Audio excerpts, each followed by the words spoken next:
إن الحمد لله نحمده ونستعينه ونستغفره ونعوذ بالله من شرور أنفسنا ومن سيئات أعمالنا من يهده الله فلا مضل له ومن يضلل فلا هادي له وأشهد أن لا إله إلا الله وحده لا شريك له وأشهد أن محمدا عبده ورسوله يا أيها الذين آمنوا اتقوا الله حق تقاته ولا تموتن إلا وأنتم مسلمون يا أيها الناس اتقوا ربكم الذي خلقكم من نفس واحدة وخلق منها زوجها وبث منهما رجالا كثيرا ونساء واتقوا الله الذي تساءلون به والأرحام إن الله كان عليكم رقيبا يا أيها الذين آمنوا اتقوا الله وقولوا قولا سديدا يصلح لكم أعمالكم ويغفر لكم ذنوبكم ومن يطع الله ورسوله فقد فاز فوزا عظيما أما بعد فإن أصدق الكلام كلام الله وخير الهدي هدي محمد صلى الله عليه وسلم وشر الأمور محدثاتها وكل محدثة بدعة وكل بدعة ضلالة وكل ضلالة في النار. أعوذ بالله من الشيطان الرجيم. بسم الله الرحمن الرحيم. ولا تأكلوا أموالكم بينكم بالباطل وتدلوا بها إلى الحكام لتأكلوا فريقا من أموال الناس بالإثم وأنتم تعلمون. اللہ تعالیٰ نے ہمیں اس دنیا میں جینے کے لیے جو طریقہ کار عطا فرمایا ہے وہ دنیاوی مادی لحاظ سے انسان کا اپنے کام کاج کرنا، کمائی کرنا، محنت کرنا اور اپنی اس دنیا کی زندگی کو وسیلہ بنانا، ذریعہ بنانا اپنی آخرت کی اصل زندگی کی کامیابی کے لیے. لیکن جب انسانی زندگی گزارتا ہے تو بہت ساری چیزیں، رکاوٹیں وہ ہماری زندگی کے اندر ہمارے ساتھ پیش آتی رہتی ہیں.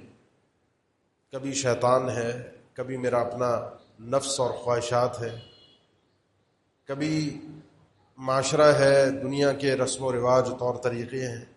کہیں نہ کہیں انسان کو کسی نہ کسی جگہ پر اس راستے سے ہٹنے کے لیے بڑی مرغبات جو انسان کو ترغیب دے رہی ہوں چیزیں صراط مستقیم سے ہٹنے کے لیے وہ جانب سے آتی رہتی ہیں.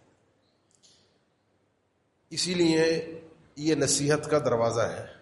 کوئی سمجھانے والا ہو، چاہے وہ واعظ قلبی ہو، انسان کے اندر سے کوئی، دل سے کوئی آواز آ جائے، چاہے انسان کو فرشتے کی طرف سے جو رب العالمین کی طرف سے مقرر ہے اس کی طرف سے کوئی الہام اور توفیق ہو جائے، چاہے کوئی اور سکھانے، سمجھانے، بتانے والا آ جائے، کوئی نصیحت کرنے والا آ جائے، یہ اللہ کی طرف سے بندے کے لیے خیر کا معاملہ ہوتا ہے کہ جس وقت وہ راستے سے ہٹنے لگے اس وقت رب العالمین کی طرف سے اس کے لیے راستے پر چلنے کے لیے صحیح رہنمائی اس کو نصیب ہو جائے.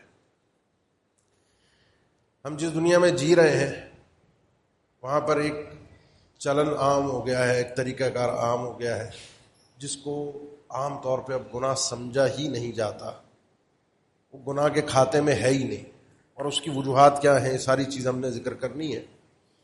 وہ مسئلہ یہ ہے کہ ہم دنیا کی زندگی جی رہے ہیں، کما رہے ہیں، اس کمائی کے اندر ایک مصیبت ہمارے اندر شامل ہو گئی ہے جس کو کہا جاتا ہے رشوت.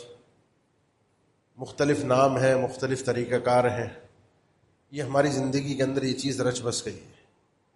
ایک انسان کا جو کما رہا ہے مال، وہ کل اس نے اٹھ کر اپنے رب کو حساب دینا ہے کہاں سے کمایا. وہ پاک ہونا چاہیے، حلال ہونا چاہیے. ان اللہ طیب لا يقبل الا طیبا. اللہ تعالیٰ خود بھی طیب ہے اور پاک مال کو ہی، پاک عبادات کو ہی قبول کرتا ہے.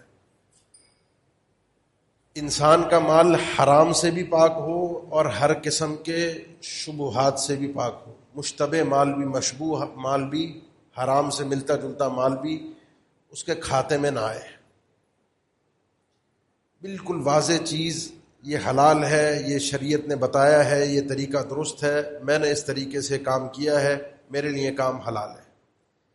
اب مسئلہ یہ ہے کہ جینا ہے. جینے کے اندر ہمارے پاس ایک بڑا مسئلہ یہ آتا ہے جس کو کہتے ہیں یقین اور توکل کی کمزوری.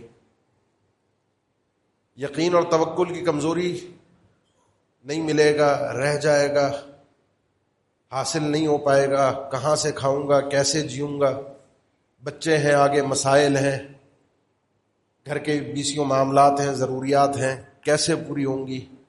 جب یہ یقین میں کمزوری، توکل میں، ایمان میں کمزوری آتی ہے تو انسان پھر اپنی طرف سے غلط راستے ڈھونڈتا ہے، جن میں سے ایک راستہ یہ ہے وَمَا مِن دَابَّةٍ فِي الْأَرْضِ إِلَّا عَلَى اللَّهِ رِزْقُهَا وَيَعْلَمُ مُسْتَقَرَّهَا وَمُسْتَوْدَعَهَا.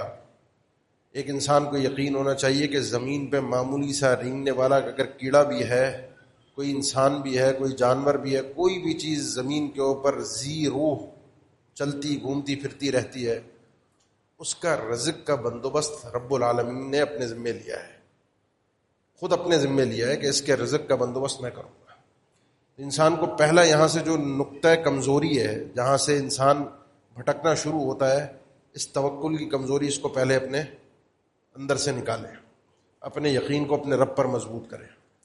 دوسرا مسئلہ یہ آتا ہے جو ہماری اندر کی خواہش ہے، انسان کی طبیعت یا عمومی آپ فطرت کہہ لیجئے کہ انسان شح پر پیدا کیا ہے. وہ احضرت الانفس الشح، ان نفسوں کے اندر، انسانی خواہشات کے اندر شح کا بڑا عمل دخل ہے. شح کیا ہے؟ مجھے مل جائے سب، کسی کو کچھ نہ ملے، نہ میں کسی کو کچھ دوں، اور سب کچھ جو ہے مجھے مل جائے. یہ جو شح ہے، انسان کا حرص، سب کچھ میرے پاس آ جائے، سب کچھ زیادہ سے زیادہ آ جائے. وہ دنیا میں وہ آدمی اتنی ترقی کر رہا ہے، وہ آدمی، میرا فلاں رشتہ دار، بھائی، فلاں کزن، فلاں پارٹنر، فلاں کاروباری، میری مارکیٹ کا آدمی، وہ اتنا آگے بڑھ رہا ہے، میں کیوں پیچھے ہوں؟ مجھے اس سے آگے بڑھنا ہے. یہ جو شح ہے، اس کو روکنا ہے، کیونکہ یہ اندر سے آ رہی ہے آواز. جب تک آپ اس کو روکیں گے نہیں، یہ آپ کو سارے غلط راستوں کی طرف یہ چیز آپ کو لے کر جائے گی. اللہ کے نبی صلی اللہ علیہ وسلم نے فرمایا، سنن ابن ماجہ کی حدیث ہے، اتقوا اللہ یا ایھا الناس اتقوا اللہ واجملوا فی الطلب فإن نفسا لن تموت حتى تستوفی رزقها فاتقوا اللہ واجملوا فی الطلب. اے لوگو، اللہ سے ڈرو، اور یہ جو کمائی ہے، انسان کے کمائی کے جو طریقے ہیں، ان کو صاف ستھرا رکھو، بالکل حلال ہو.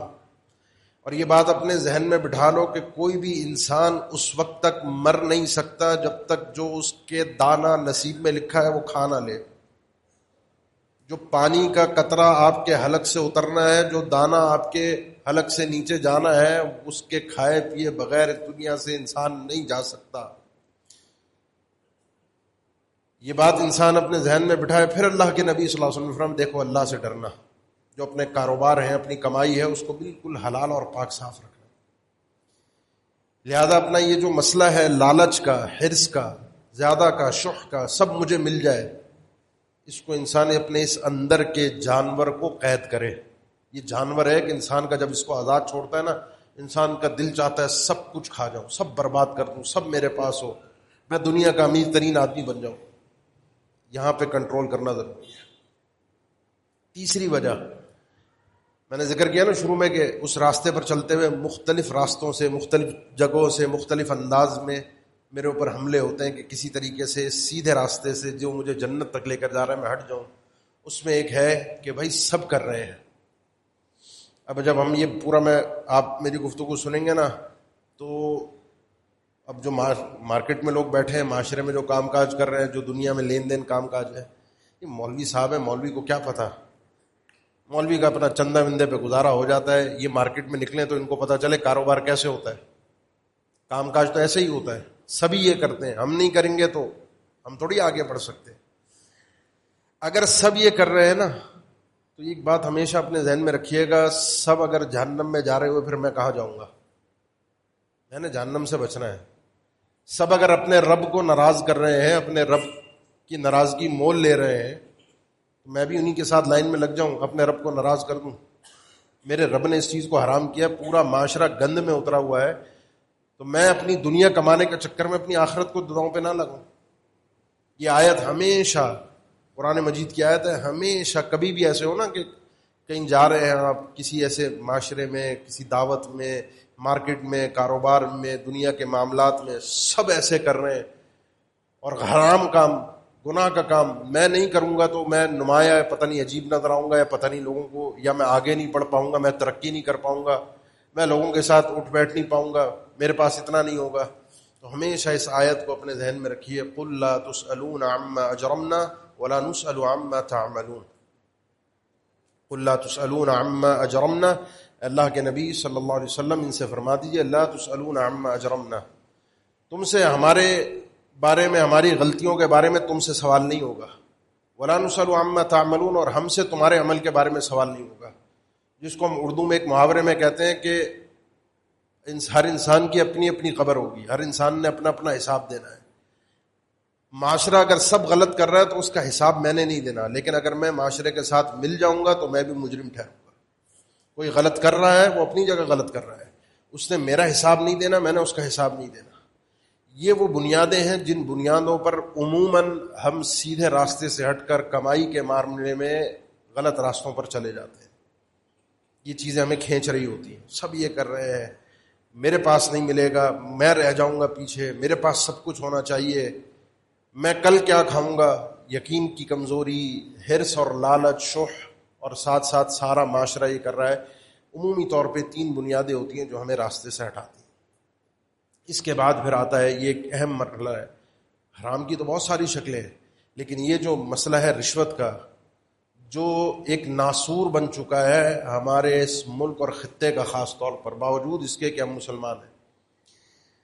لوگ ہمیں تانا بھی دیتے ہیں کہ جی جاپان میں نہ وہ مسلمان ہے، نہ وہ مومن ہے، نہ تبلیغی جماعت ہے وہاں پہ، نہ کوئی اور ہے، لیکن وہ ایمانداری میں پہلے نمبر پر ہے. پاکستانیوں کے حجاج کرام کی تعداد دنیا میں دوسرے تیسرے نمبر پر ہوتی ہے. سب سے زیادہ حاجی عمرہ کرنے والے یہاں سے جاتے ہیں، اور ایمانداری کا معیار کیا ہے؟ تو مسئلہ اس کا کوئی بنیاد جو ہے وہ غرب کی ہم نے اصل میں نقالی جان لی، مغربی ممالک کی. ہم نے ان کی طرح بننا چاہا تو ہم ننگے پن میں ان کی طرح بننے کے لیے اتر گئے کہ جس طرح وہ بے حیا ہیں، بے غیرت ہیں. ہم نے سمجھا ترقی کا راز یہ ہے. ان کے ہاں آپ دیکھیں تو یہ قانون کی عمل درآمدی، قانون کا نفاذ ہے، اور عقل کی بنیاد پر انہوں نے قوانین بنائے. رشوت کو عقل بھی قبول نہیں کرتی. جس معاشرے میں رشوت ہوگی وہ معاشرہ تباہ و برباد طریقے سے ہوگا. کس طریقے سے ہوگا میں ذکر کرتا ہوں. اس لیے اس بات کو جاننا اور سمجھنا ضروری ہے کہ یہ صرف عقل کا مسئلہ نہیں ہے، یہ شریعت کا مسئلہ ہے، یہ دین کا مسئلہ ہے. اس کو شریعت نے حلال قرار نہیں دیا.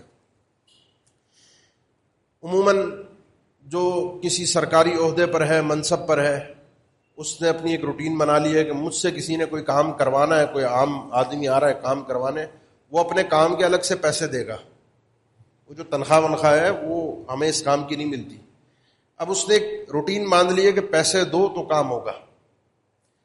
میں نے کوئی ٹھیکہ لینا ہے کام میں، کوئی حکومتی، کوئی پرائیویٹ، حتیٰ کہ پرائیویٹ اداروں کے اندر آپ چلے جائیں، وہاں پہ آپ نے کوئی سپلائی لگانی ہو تو وہ نیچے کے جو اسٹاف بیٹھا ہوتا ہے وہ بھی اپنی کمیشن مانگتا ہے، کہتا ہے میری کمیشن کے بغیر تمہارا مال میں سپلائی نہیں ہوگا. عام پرائیویٹ اداروں میں. تعلیمی نظام میں آپ چلے جائیں، بچوں کو پاس کرنے کے لیے، ترقی دینے کے لیے، آگے بڑھانے کے لیے، اچھے نمبر دینے کے لیے جو سسٹم ہمارے ہاں بن چکا ہے، جو جس طریقے سے بن چکا ہے، وہ ساری چیزیں آپ کے سامنے ہیں. اس میں یہ بات ذہن میں رکھیں، کسی بھی صاحب منصب، کام کرنے والا آدمی، پرائیویٹ سیکٹر میں، حکومتی سیکٹر میں، کسی بھی طرح کے کہ اس کے پاس عہدہ ہے، منصب ہے، اس کے پاس کوئی اختیار ہے، اس کو کسی بھی قسم کا کوئی فائدہ پہنچانا، مال کے ذریعے ویسے کوئی فائدہ پہنچانا تاکہ وہ میرا کام آسان کر دے، میرے معاملے کو پہلے جلد حل کر دے، مجھے کسی کے حق سے پہلے حق دے دے، یا دوسروں کو چھوڑ کے مجھے فوقیت، یہ چیز مجھے مل جائے، کسی بھی نوعیت کی کوئی شکل ہو، کسی بھی شخص کو میں کوئی فائدہ پہنچا رہا ہوں، یہ سارا رشوت اور حرام کے زمرے میں ہے. سیدنا عبداللہ ابن مسعود سے 2-3 روایات ہیں مصنف ابن ابی شیبہ میں. ایک بندے کے لیے کوئی کام کیا، کوئی سفارش کی، اس نے لا کر کوئی ہدیہ دیا، کہا یہ جو ہدیہ تم لا کر دے رہے ہو سفارش کے بدلے میں، شفاعت کے بدلے میں، میں نے تمہارا کام کسی کو کہہ کر کروایا ہے، اس کے بدلے میں جو تم مجھے لا کر دے رہے ہو یہ سخت ہے، سری حرام ہے، یہی رشوت ہے.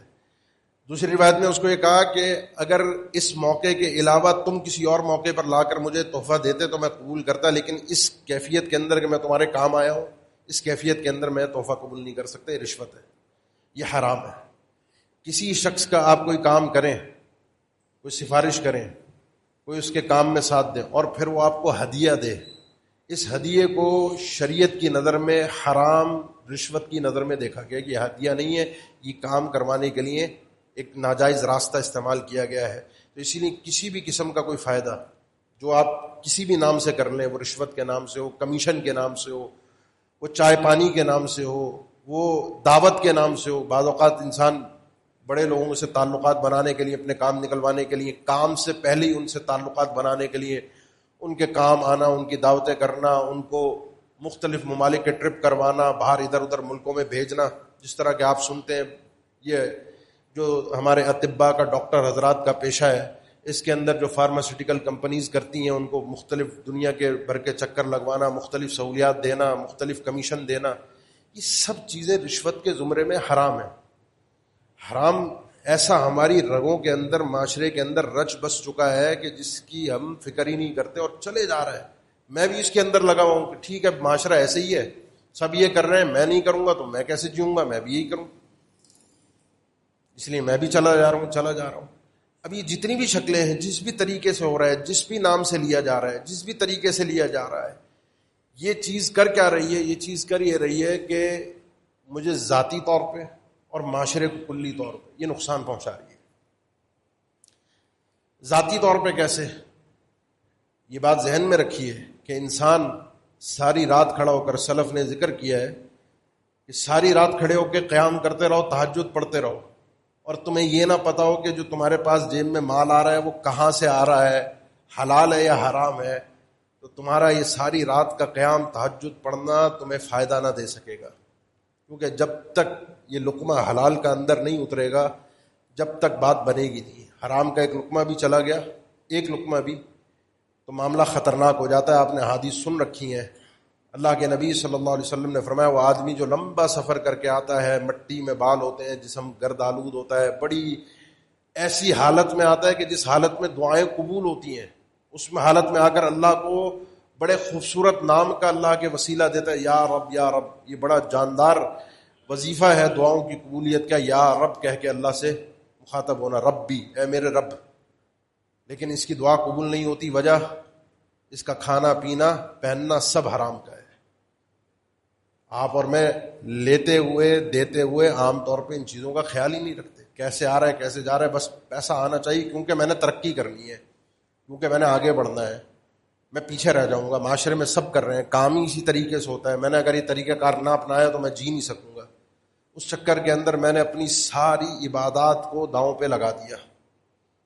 وہ جسم وہ وجود جو نبت من مال حرام، جو حرام مال پر پرورش پا گیا، حرام مال پر جس کی پرورش ہو گئی، فنار و اولا بھی، یہ جہنم میں جائے گا۔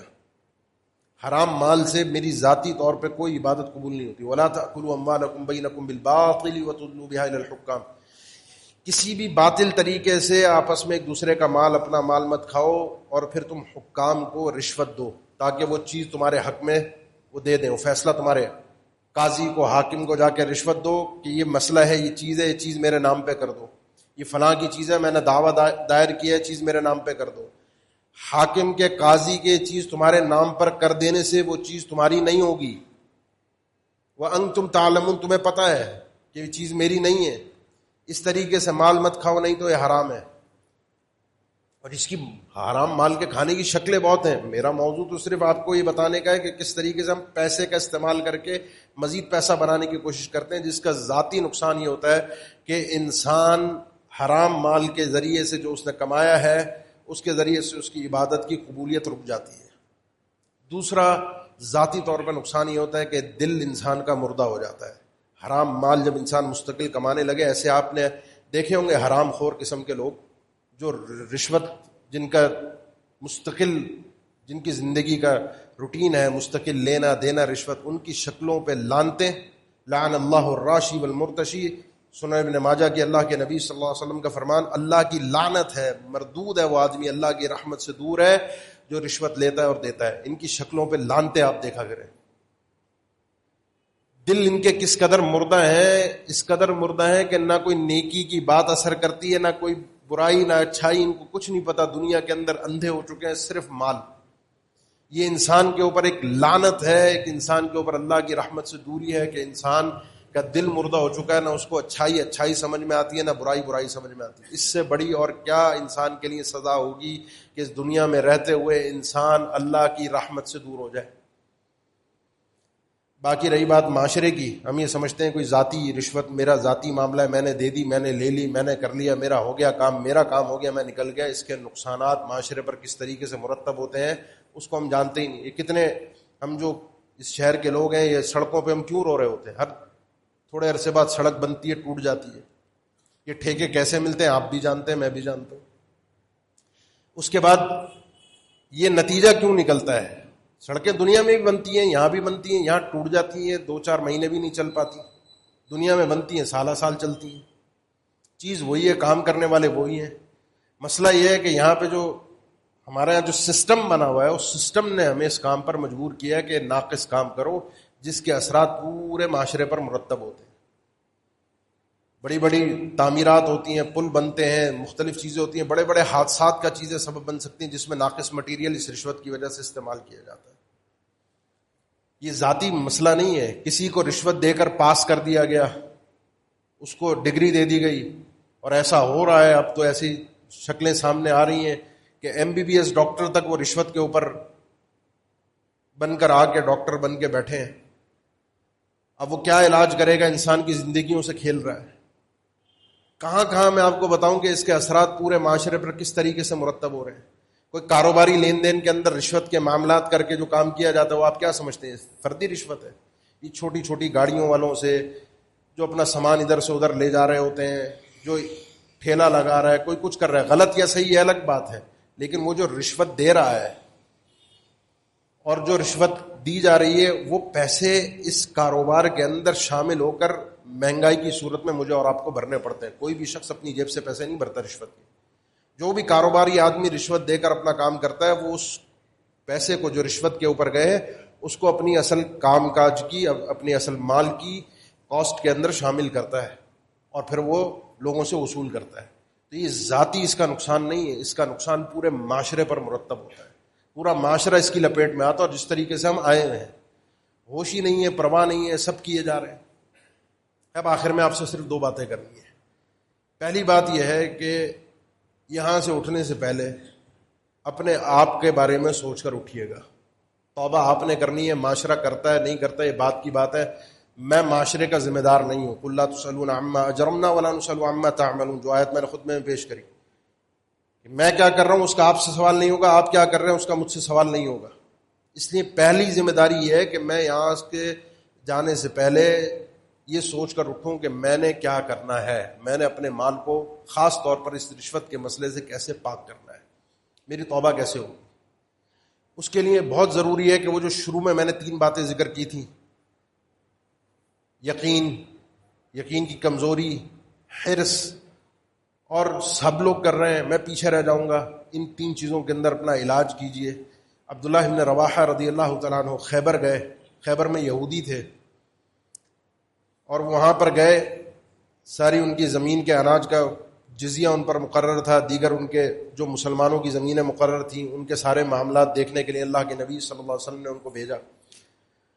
یہودی ہیں، قرآن نے ذکر کیا سماعون للکذب اکالون للسحت، آخری درجے کی حرام خور قوم ہے، آخری درجے کی حرام کسی بھی شکل میں ہو، اس قوم کو چاہیے ہی حرام۔ اکالون للسحت صیغہ مبالغہ ہے۔ انہوں نے یہی پیشکش کی سیدنا عبداللہ بن رواحہ کو کہ تھوڑا سا لین دین کے معاملات میں اچھی چیزیں، زمین کی پیداوار، اناج پہ بات ہو رہی ہے۔ مختلف روایات میں ایک انہوں نے جب مال الگ کیا تو انہوں نے الزام پہلے لگایا کہ آپ نے جو اپنے لے جانے کے لیے کیا وہ اچھا سارا الگ کر لیا اور سارا خراب چھوڑ دیا۔ سیدنا عبداللہ ابن رواحہ نے کہا ٹھیک ہے، جو میں نے الگ کیا وہ تم رکھ لو، جو تمہارے پاس ہے وہ مجھے دے دو۔ اگر میں نے تمہارے ساتھ زیادتی کی ہے، سارا اچھا میں لے جا رہا ہوں، تو یہ جو اچھا ہے تم رکھو، وہ جو برا برا ہے وہ مجھے دے دو. وہ فوراً لائن پہ آ گئے.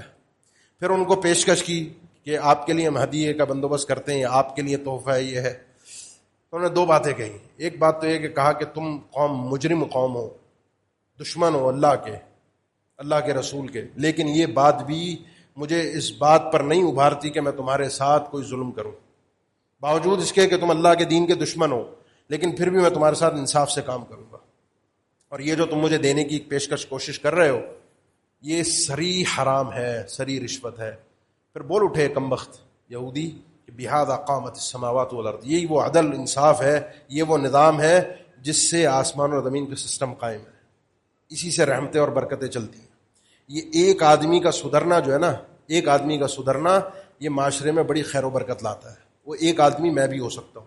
میں نے اللہ پر یقین کرنا. یہ پیشکشیں میرے سامنے آئیں گی, اس طرح کے شیاطین میرے سامنے آئیں گے جو مجھے ابھاریں گے کہ کام کرو, وہاں پر میں نے اپنے آپ کو روکنا ہے, کنٹرول کرنا ہے کہ نہیں یہ حرام ہے.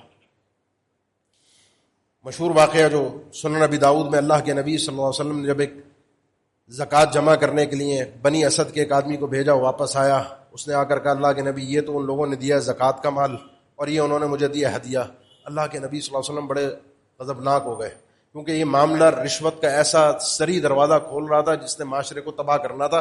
یہ اللہ کے نبی صلی اللہ علیہ وسلم کے بھیجا ہوا آدمی تھا. اگر یہ آدمی کو یہاں پر اجازت مل جائے تو معاشرہ کس طریقے سے آگے برباد ہوتا آپ کے اور میرے تصور میں نہیں ہے. اس وقت اللہ کے نبی صلی اللہ علیہ وسلم ممبر پر آئے. یہ بات ذاتی اب معاملہ نہیں رہا, ایک فرد کا معاملہ نہیں رہا, آگے چل کے کسی اور کے ذہن میں بھی آ سکتا ہے. آپ نے مجمع سے خطاب کیا, فرمایا ان لوگوں کا کیا حال ہے جن کو ہم کسی کام سے بھیجتے ہیں, پھر وہ آ کر کہتا ہے کہ یہ میرا ہے اور یہ آپ کا ہے. یہ اپنی ماں کے گھر میں جا کر بیٹھ جاتا, پھر ہم دیکھتے کہ کون اس کو باہر سے آ کے ہدیہ اور تحفہ دیتا ہے. یہ جتنے سرکاری منصب یا عہدے والے ہوتے ہیں, ان کا منصب جب چھن جائے تو آدھے پاگل ہو جاتے ہیں. ان کو کوئی پوچھتا نہیں, کوئی سلام نہیں کرتا, کوئی ان کی طرف پلٹ کر نہیں دیکھتا. خاص طور پر وہ جو رشوت خور ہے, جو بھی کسی منصب اور عہدے پر ہو, پرائیویٹ سیکٹر میں ہو, حکومتی سیکٹر میں ہو, ان کی جب کرسی جاتی ہے, منصب جاتا ہے, یہ آدھے نفسیاتی مریض ہو جاتے ہیں. کوئی ان سے بات کرنے کو تیار نہیں ہوتا. کچھ عرصہ پہلے یہ ایک گھٹیا آدمی ہے, نام میں لینا پسند نہیں کرتا, ایک ملک کا صدر ہے, اس نے اپنا یہ واقعہ ذکر کیا کہ ایک بینک کا مینیجر تھا, میری کہہ رہا ہے اس سے اچھی دوستی تھی. وہ بینک کا مینیجر امریکہ کا, اس کی جب ریٹائرمنٹ ہوئی, اچھا آدمی, ہنستا کھیلتا. سال کے اندر اندر میری اس سے ایک دفعہ بات ہوئی تو کہنے لگا کہ اس ایک وقت یہ تھا کہ لوگ بڑے بڑے لائن لگا کر مجھ سے ملنے کے لیے فون کرتے, تعلقات یہ وہ. جب سے میری ریٹائرمنٹ ہوئی ہے کوئی مجھ سے بات کرنے کو تیار نہیں ہے. اور ایک سال کے اندر اندر یہ غم اس آدمی کو لے کے مار گیا. وہ ایک سال کے اندر اندر دنیا سے چلا گیا, ختم ہو گیا اندر سے. یہ منصب کھا جاتا ہے. یہ جب ہم رشوتوں پہ چلتے پھرتے بڑھتے ہیں, تعلقات پہ چلتے ہیں, کھانا پینا اور موج مستی لگی ہوتی ہے, جیسے ہی کرسی چھنتی ہے آدھا پاگل ہو جاتا ہے. اس لیے اللہ کے نبی صلی اللہ علیہ وسلم نے فرمایا کہ اپنی ماں کے گھر میں بیٹھ, پھر دیکھ تجھے کون تحفے ہدیے لا کر دیتا ہے, تیری کون عزت کرتا ہے, کون تیرا خیال کرتا ہے. پھر اللہ کے نبی صلی اللہ علیہ وسلم نے اعلان فرمایا کہ من استعملناه على عمل فرزقناه رزقا, کسی شخص کو بھی ہم کسی کام پر رکھتے ہیں حکومتی سطح پر, اور اس کا کوئی حصہ مقرر ہے, کوئی اجرت مقرر ہے, کوئی تنخواہ مقرر ہے, اس کے بعد وہ کچھ بھی اوپر سے لیتا ہے, کوئی بھی تحفہ ہو, ہدیہ ہو, کوئی بھی چیز ہو, فرمایا یہ سری حرام ہے, سری حرام ہے اگر یہ اوپر سے کچھ بھی لے گا. یہ کہ آپ کوئی ذاتی کاج ہو, کوئی کاروبار ہو, کوئی حکومتی معاملات ہو, کوئی پرائیویٹ سیکٹر میں کوئی بھی نوکری, کوئی بھی معاملہ, اس کے اندر آپ کی اگر رگوں کے اندر یہ چیز رچ بس گئی ہے, چاہے کمیشن کے نام پہ, تحفے کے نام پہ, اور لوگ تحفے بھی بڑے دیتے ہیں, تحفے کے نام سے ہی دیتے ہیں, یہ سب چیزیں اسی زمرے میں آتی ہیں, سری حرام اور رشوت ہے. اپنے مال کو پاک کیجیے, اپنے اندر اعتماد پیدا کیجیے. سب کر رہے ہیں, ہمیں کرنے کی ضرورت نہیں ہے. اللہ کے نبی صلی اللہ علیہ وسلم نے منع کیا اس چیز سے, اور اگر کبھی کچھ ہوا ہے ایسا, لا علمی میں ہوا ہے, اللہ سے معافی مانگیے. پتا تھا تب بھی جان بوجھ کر کیا ہے, توبہ کے دروازے ابھی بھی کھلے ہیں. حرص اپنے اندر سے ختم کیجیے. اور آخری چیز وہ یہ ہے جس کو امام طحاوی نے بھی ذکر کیا, امام خطابی نے بھی معالم السنن میں, اور بھی اہل علم ذکر کرتے آئے ہیں, اور وہ مسئلہ یہ ہے کہ ایک ہے رشوت لینے والا اور ایک ہے رشوت دینے والا. ہمارے یہاں کا سسٹم ایسا ہے کہ جہاں پر رشوت دیے بغیر اب کام نہیں ہے. لعنت اللہ کے نبی صلی اللہ علیہ وسلم نے دونوں پر فرمائی ہے. اب مسئلہ میرا یہ ہے کہ میرا ایک کام ہے, میرا ایک حق ہے, حق میرا ہے, میں کوئی ناحق چیز نہیں لے رہا, نظام سے سسٹم سے ہٹ کر نہیں کر رہا، اپنے آپ کو آگے نہیں بڑھوا رہا، اپنا لائن میں نمبر آگے نہیں کروا رہا، کوئی ناجائز چیز نہیں لے رہا، میرا حق ہے، کسی کا اور کا حق بھی نہیں مار رہا، کسی کے ساتھ ظلم اور زیادتی نہیں ہو رہی، اور میرا حق لینے کے لیے میرے پاس کوئی اور راستہ نہیں ہے سوائے اس راستے کے کہ میں حق لینے کے لیے پیسے دیے بغیر آگے نہیں بڑھ سکتا، میرا کام نہیں ہو سکتا، اور کام بھی ضروری ہے۔ تو اہل علم نے یہ ذکر کیا ہے کہ یہ آدمی چونکہ دینے والا مجبور ہے، فمن اضطر غیر باغ ولا عاد فلا اثم علیہ وقد فصل لكم ما حرم علیکم الا ما اضطررتم الیہ۔ قرآن مجید نے واضح کیا کہ حرام چیزیں اللہ نے واضح کر دی ہیں جہاں مجبور ہو جاؤ۔ اب مجبوری ہے میرا، اس کے بغیر کام نہیں ہوگا، میں اس کے بغیر آگے نہیں بڑھ سکتا۔ لینے والا پکا ملعون ہے، لیکن یہاں دینے والا اپنی مجبوری کی وجہ سے جتنا وہ مجبور ہے وہ اللہ جانتا ہے، اس نے کل اللہ کو حساب دینا ہے۔ یہ مجبوری کے ضابطے میں اور آپ طے نہیں کریں گے کون مجبور کون مجبور نہیں، ہم نے تو بتا دیا مجبوری کیا ہے، آپ آگے اپنا حق نہیں لے سکتے۔ اب آپ اس راستے کو کھول کے غلط طریقے سے استعمال کریں، ہر جگہ رشوت، ہر جگہ رشوت، جی میرا کام نہیں ہو رہا، میرا کام، حرص اور لالچ میں کاروبار کو زیادہ بڑھانے کے چکر میں، اپنی امپورٹ کو بڑھانے کے چکر میں، اپنے معاملات کو بڑھانے کے چکر میں دیے جائیں، پیسے دیے جائیں کہ جی میرا حق نہیں مل رہا، تو اللہ کو جواب دینا ہے۔ مولوی کا ایک فتویٰ کہ جی مجبوری کو جواز بنا کر آپ جتنے دروازے کھولیں گے کل اللہ کے یہاں جواب دے آپ خود ہوں گے۔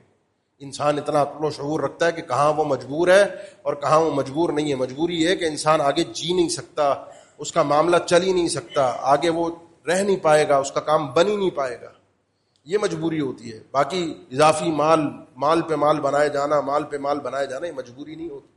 اس مجبوری میں جو دے گا، اہل علم نے ذکر کیا، یہ مجبوری انشاءاللہ اس کو اس گناہ سے محفوظ رکھے گی کیونکہ مجبور ہے۔ اور ذکر بھی ہے مصنف ابن ابی شیبہ میں سیدنا عبداللہ ابن مسعود کا، حبشہ میں وہ تھے سفر میں، ان کو روک لیا گیا، وہاں کے جو بھی حراس تھے، جو بھی فوجی تھے یا جو بھی ان کے حکومتی نمائندے ہوتے ہیں، کہ باہر جانے کے لیے بھی جب تک پیسے نہیں دو گے باہر نہیں جا سکتے۔ اب انسان کا اپنا حق ہے، وہ باہر جائے گا، ظاہر سی بات ہے اس نے اپنے ملک واپس آنا ہے، اپنے خطے میں واپس آنا ہے۔ تو مذکور ہے کہ انہوں نے 2 درہم دے کر اپنے آپ کو چھڑوایا اور وہاں سے راستہ کلیئر کر کے نکلے، یہ ہے حق۔ جیل سے نہیں چھڑوایا کہ ایک سزا ملی ہوئی ہے اور ایک انسان رشوت دے کے اپنی سزا کو یا اپنے آپ کو اپنے لیے اپنا الو سیدھا کرے، یہ ساری رشوت ہے۔ پیسے میں کشش بڑی ہے، اس کشش سے اپنے آپ کو، اس کی رمک دمک سے اپنے آپ کو بچائیے۔ جس تباہی کے دہانے پر ہم من حیث القوم اس وقت کھڑے ہیں اس میں بہت ساری وجوہات ہیں۔ ابھی ہم منا رہے ہیں جشن آزادی، جھنڈے لے کر، بیج لے کر، سارے یہ وہ نعرے شارے سب ہم خوش ہوتے رہیں گے، لیکن ہم نے قوم کو تباہی کے کس دہانے پر کھڑا کر دیا ہے، کہاں ہمارے ملک کا حال ہو چکا ہے، کب ہم ہوش میں آئیں گے، کب ہماری آنکھیں کھلیں گی، کیونکہ ہم سب اسی چکی کے اندر چل رہے ہیں، پس بھی رہے ہیں اور پیس بھی رہے ہیں۔ جہاں جس کو موقع ملتا ہے کسی کو دبانے کا وہ دبا بھی دیتا ہے، جہاں دبنے کا یہی نظام چل رہا ہے۔ طاقتور کمزور کو، کمزور اپنے سے کمزور کو، وہ اپنے سے کمزور کو، اس کی بنیادیں اسی حرام اور رشوت مال کے اوپر کھڑی ہیں کہ جس میں ظالم مزید ظالم بنتا ہے اور مظلوم پستے سے پستہ ہی چلا جاتا ہے۔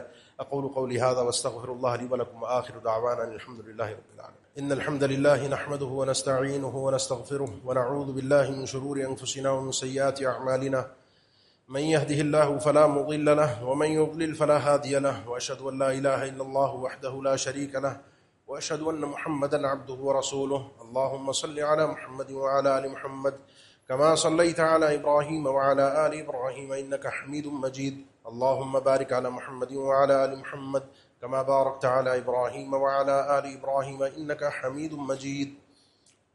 یہ ہم اپنی ذاتی معاملات کے اندر جب اس طریقے سے کرتے ہیں اپنی دنیا کمانے کے لیے، اللہ کے نبی صلی اللہ علیہ وسلم کے سامنے ہمارے 2 واقعے ہمارے سامنے آتے ہیں۔